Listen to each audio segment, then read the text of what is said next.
think we know someone in common. You know him for sure. The brutally honest guy that saw life for what it was, ugly and unapologetically real.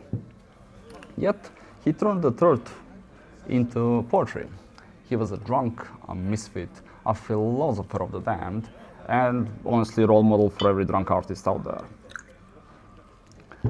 Bukowski had a way of turning life struggle into brutally honest stories, making pain feel less lonely, and the outcast feel seen. But he wasn't always like that. Once he was a kid, just another nobody trying to figure out why the world felt like a rigged game. He learned quick. Life doesn't get better, people don't get kinder, and the only way to survive is to stop expecting either. He also learned that no matter how bad things are, there's always a drink waiting, and if there isn't, you just have to lower your standards. It's like dating, but with liquor. Cheers.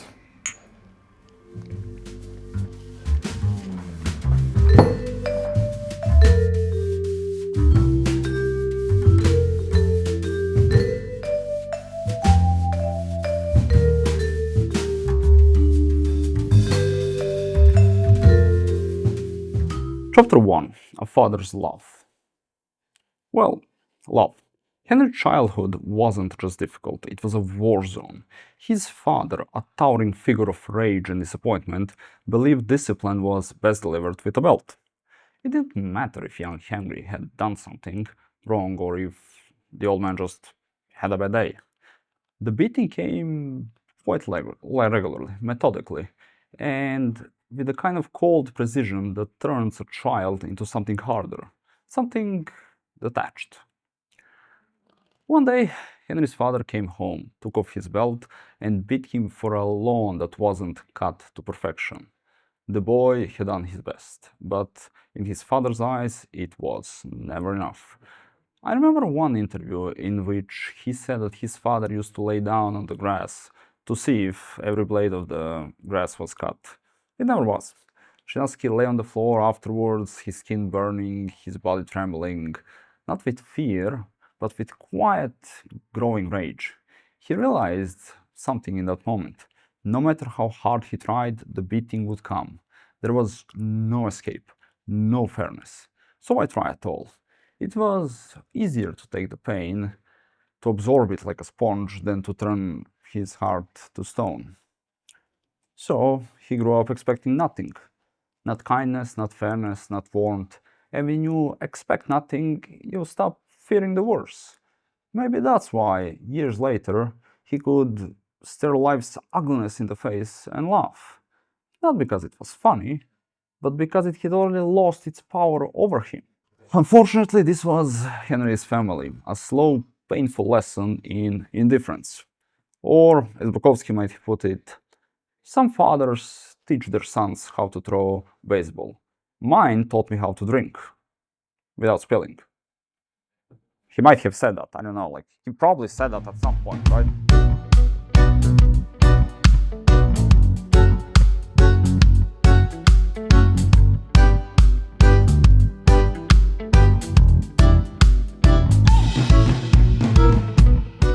Chapter 2. School. A different kind of beating. If home was hell, school wasn't much better. Chinaski did not fit in, and the world never let him forget it.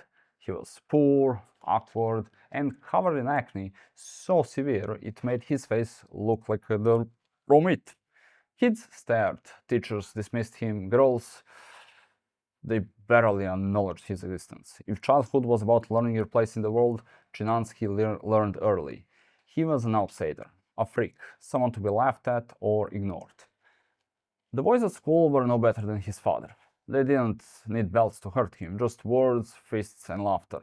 He took the punches, the insults, the loneliness, and let it fester. No one came to save him. No one even noticed.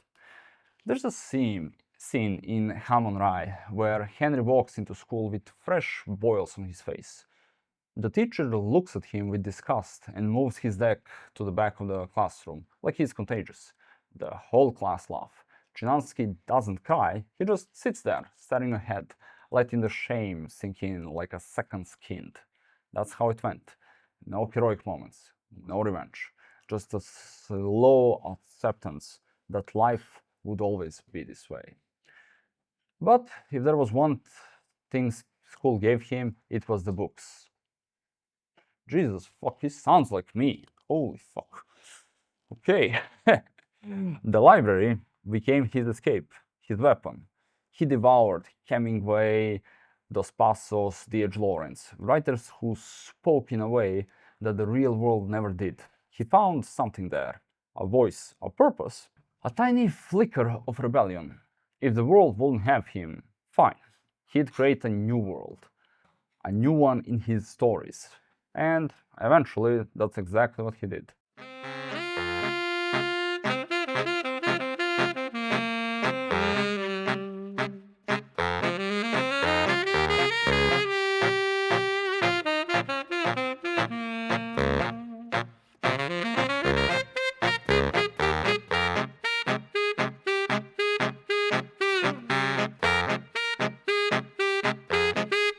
Chapter 3.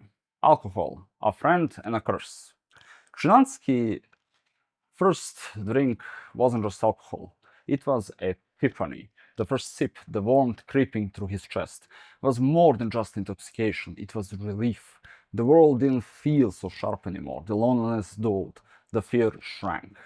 There's a scene where he tastes his first drink with his friend Baldy. They spill some booze, take a few gulps, and suddenly everything changed. The stress doesn't seem as cruel, the weight of existence doesn't press as hard. He feels bigger, bolder, like he finally has armor against the world. Alcohol became Chinaski's answer to everything. Pain, drink. Rejection, drink. Boredom, drink. It was a great eraser, the thing that made life bearable. And yet, it was also the thing that would keep him locked in a cycle of self-destruction for the rest of his life. Drunk or sober, nothing really changed. But at least when he was drunk, he could laugh it all. Maybe that's why Bukowski wrote the way he did. Maybe that's why people read him. Not for hope, not for solution, but for the brutal honesty of it all. Because sometimes you don't need a happy ending. You just need someone to tell you as it is.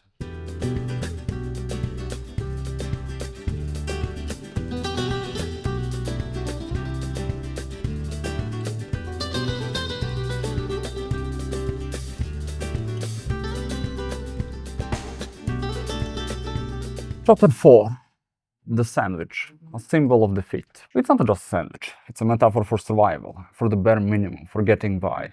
Chinaski eats them in school, in the streets, in the life that never offered anything better. A ham on rice, cheap, unremarkable, just enough to keep a person from starving, but never enough to satisfy. That's Chinaski life in a bite. Dry, bland, necessary. He doesn't eat steak dinners, he doesn't chase dreams, he doesn't expect anything more than what's given. And what's given is the cheapest, simplest way to keep going. There's a scene where he sits alone at lunch, unwrapping the same sandwich day after day. It's not even about hunger anymore, it's about routine, about resignation, about knowing that this is it, this is all there is. And that's why Ham on Rye is a perfect title. Because that's what life was to him. A cheap meal you chew through without ever really enjoying, but one you need to survive. A meal for the beaten. A meal for those who stopped expecting more. Bukowski does not write about positivity or negativity. He is outside that circle. And I think that's why he's so beloved. So, here is to Henry Chinaski, to Bukowski, to the outcast and to the beaten. Maybe life doesn't get better. Maybe people don't change, but at least we have stories. And if nothing else, we have the honesty of a man who never lied about how bad it really was. Until next time.